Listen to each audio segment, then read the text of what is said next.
Emma Mitchell wasn't just any waitress. At 26 years old, she was known for her infectious laugh, quick wit, and a knack for making even the grumpiest diner customers crack a smile.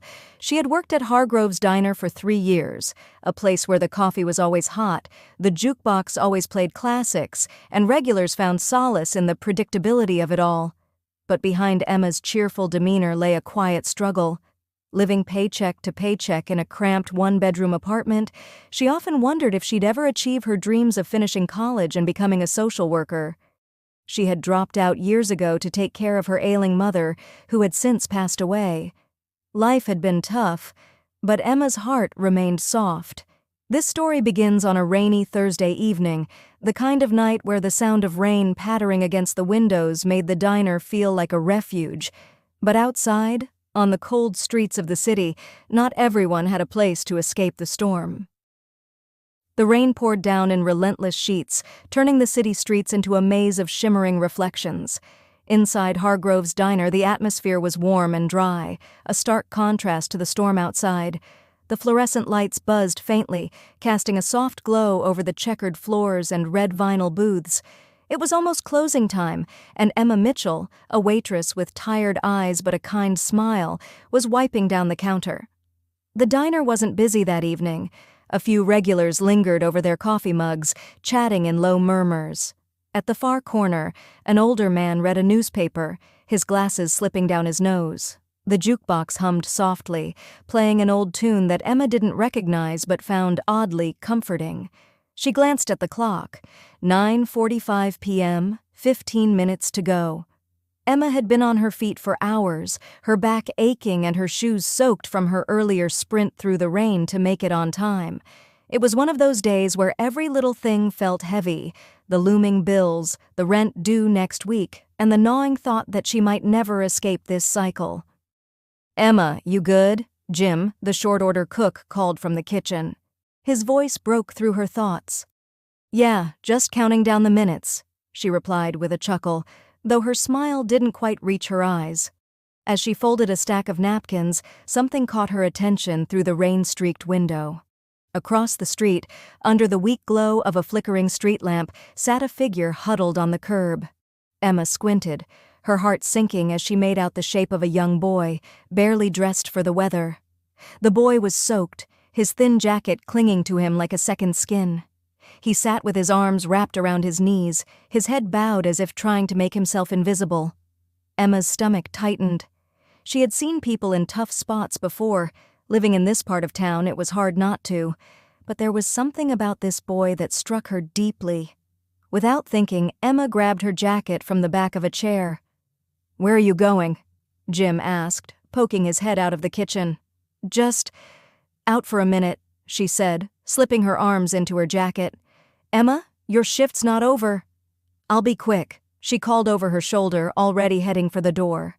The rain hit her like a wall as she stepped outside, but she didn't care. Crossing the street, Emma approached the boy cautiously. She didn't want to startle him. "Hey," she said softly, stopping a few feet away. The boy looked up sharply, his eyes wide and wary. His face was pale, his cheeks hollow. "I'm fine," he said quickly, his voice trembling. "I don't need anything." Emma crouched down, meeting his gaze. "I don't think you're fine," she said gently. "Have you eaten today?" He hesitated, his eyes darting away. His stomach growled loudly, answering for him. Emma smiled, her heart breaking a little. "Come on," she said, standing and holding out her hand. "Let me get you something warm to eat. My treat." The boy stared at her hand as if unsure whether to trust her. Finally, he nodded and took it. "What's your name?" Emma asked as they crossed the street together. "Liam," he said quietly. Back inside the diner, Liam hesitated near the door, his eyes scanning the room nervously. Emma could see the tension in his shoulders, the way he kept his hands tucked into his sleeves as if trying to make himself smaller. "Here, sit down," Emma said, guiding him to a booth near the window. Liam slid into the seat, his movements cautious. Emma handed him a menu, though she had already decided what to bring him: chicken noodle soup, a grilled cheese sandwich and a slice of apple pie, something warm, filling, and comforting. "I'll be right back," she said with a smile before heading to the kitchen. Jim raised an eyebrow as she walked in. "What's going on?" "There's a kid out there who needs a meal," Emma said, grabbing a tray. "I'll pay for it." Jim sighed but didn't argue. He knew better than to try. When Emma returned to the booth, Liam was still sitting stiffly, his eyes darting around the room like he expected someone to kick him out. She placed the tray in front of him, the steam rising in fragrant swirls. "Eat up," she said, sliding into the seat across from him. Liam stared at the food for a moment before picking up the spoon.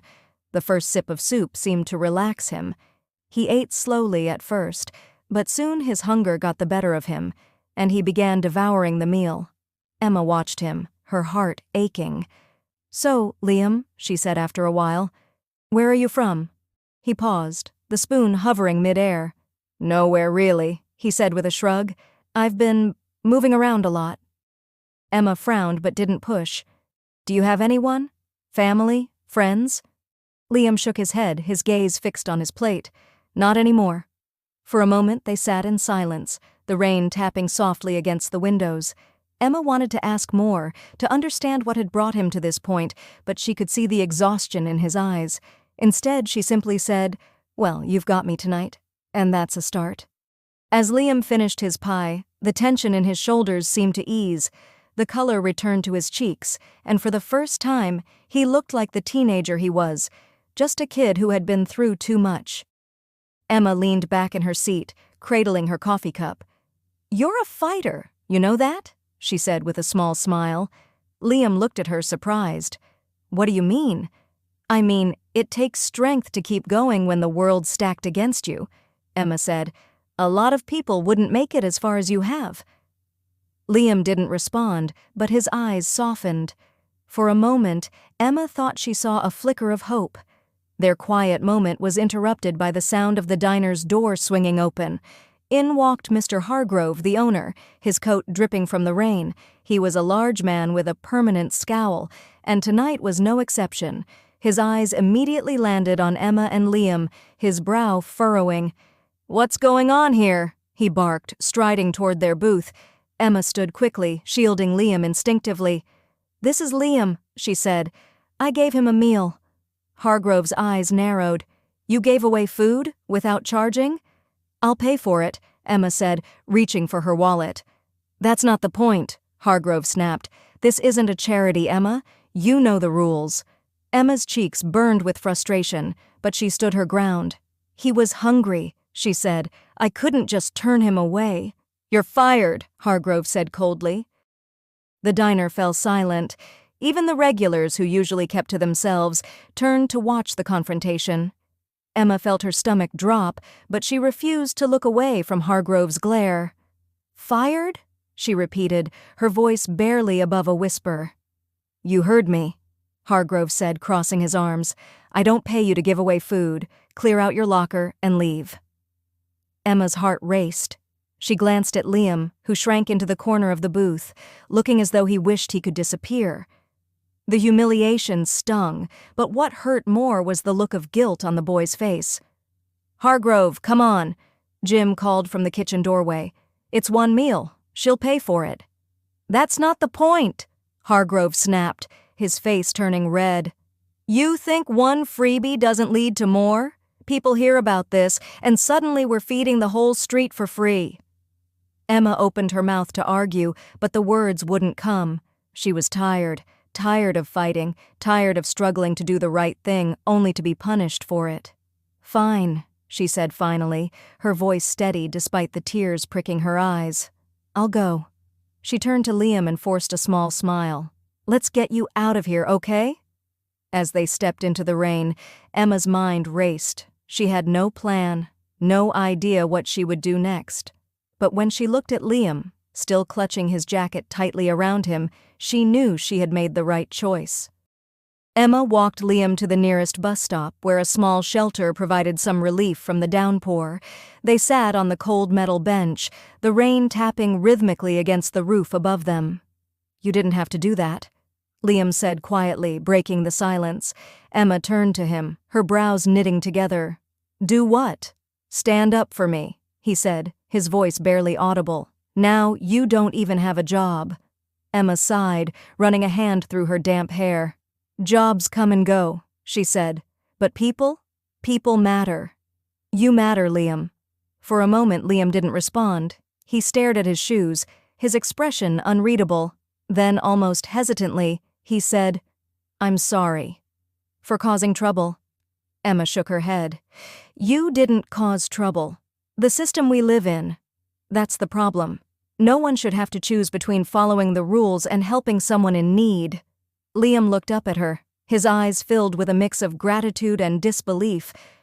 "No one's ever said that to me before." "Well," Emma said, smiling gently, "it's about time someone did."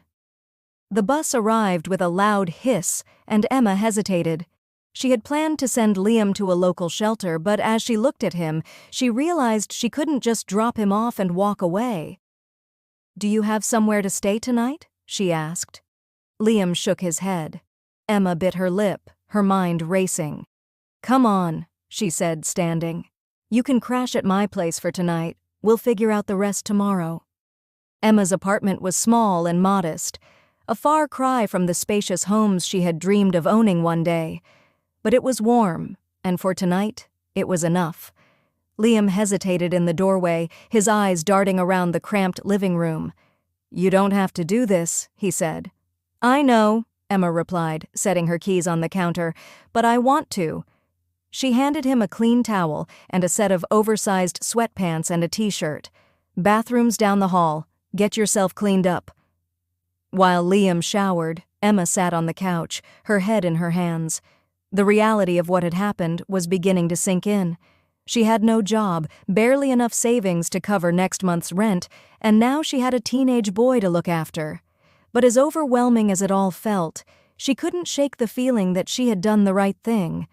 When Liam emerged from the bathroom, his face scrubbed clean and his wet hair sticking up in all directions, he looked younger, just a kid who had been dealt a bad hand. "Feel better?" Emma asked. Liam nodded, offering a small smile. "Good," Emma said, motioning to the couch. "You can sleep here. I'll grab you some blankets." As she tucked him in, Liam looked up at her. "Why are you helping me?" Emma paused, her heart aching at the vulnerability in his voice. "Because someone needs to," she said simply. "And because I believe things can get better for you, Liam. You just need a little help getting there." The next morning, Emma woke to the sound of pots clanging in the kitchen. She rubbed her eyes and stumbled into the tiny space to find Liam trying and failing to make scrambled eggs. "Morning," she said, suppressing a laugh as she took the spatula from him. "Let me handle this." They sat down to eat together, the sunlight streaming through the window. For a moment, it felt like a normal day. "So," Emma said between bites, "what's your story, Liam?" "How did you end up on the street?" Liam hesitated, his fork hovering over his plate. Then, slowly, he began to talk. He told her about his mother, who had passed away when he was 10, and his father, who had struggled with addiction. He described nights spent in shelters, days spent dodging trouble, and the loneliness that had followed him everywhere he went. By the time he finished, Emma's eyes were filled with tears. "Liam," she said softly, "you're stronger than you know, and I'm going to do everything I can to help you." Emma spent the next few days focused on helping Liam. She took him to a local thrift store where they picked out clothes that fit him better than her oversized sweatpants and t-shirt. Liam seemed hesitant to accept anything, but Emma insisted. "You deserve to feel good about yourself," she said, handing him a jacket. "It's not charity, it's just what people do for each other." The more time they spent together, the more Emma learned about Liam's life. He was clever, with a sharp sense of humor and a love for sketching.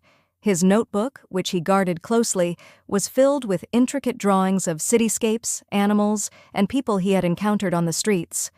"You've got real talent," Emma said one evening, flipping through the pages. Liam shrugged. "Doesn't mean much when you don't have a place to live." Emma set the notebook down and looked at him. "It does mean something, Liam. It means you have a gift, and maybe that gift can be your way out of all this." Determined to find a way to help Liam get back on his feet, Emma started making phone calls. She reached out to shelters, youth programs, and even local artists who might be willing to mentor him. While Liam began to settle into life at Hope Haven, Emma faced her own challenges. Being fired from the diner had left her without a steady income, and her savings were dwindling fast. But Emma wasn't ready to give up. Inspired by Liam's courage, she decided to take a stand against the kind of policies that had cost her her job. She started small, sharing her story on social media. To her surprise, it struck a chord with people. Comments poured in from strangers who applauded her for standing up for what was right. Some shared similar experiences of being penalized for acts of kindness. Emma's posts caught the attention of a local journalist who reached out for an interview. The article, titled "The Cost of Compassion, a Waitress Fired for Feeding a Homeless Teen," went viral. Soon, Emma was invited to speak at community events and forums about the need for systemic change. She talked about the stigma surrounding homelessness, the importance of empathy, and the power of small acts of kindness. One evening, after returning from a panel discussion, Emma received a phone call. It was Hargrove. "I saw the article," he said gruffly. "People have been calling, complaining about what happened." Emma waited, unsure of where the conversation was going. "Look, I want to offer you your job back," Hargrove continued. "We'll reconsider the policy." Emma's heart raced. She needed the money, but going back felt like a step in the wrong direction. "Thank you," she said after a pause. "But I think my path is leading me somewhere else." One organization, Hope Haven, stood out. They provided housing, education, and mentorship to homeless teens, helping them build a better future. Emma scheduled a meeting with the director, a kind woman named Janet, and convinced Liam to come along. When they arrived, Janet greeted them warmly. She listened as Emma explained Liam's situation and then turned to Liam. "This place could be a fresh start for you," Janet said, "but it's up to you to take that step." Liam hesitated, glancing at Emma. She smiled and gave his shoulder a reassuring squeeze.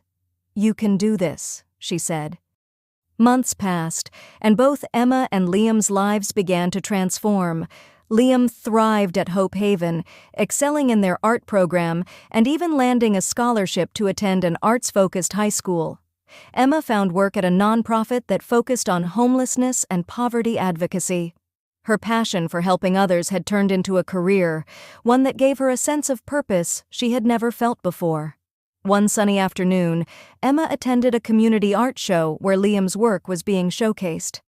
As she walked through the gallery, she saw his sketches framed on the walls, powerful depictions of life on the streets and the kindness of strangers. Liam stood nearby talking to a small crowd of admirers.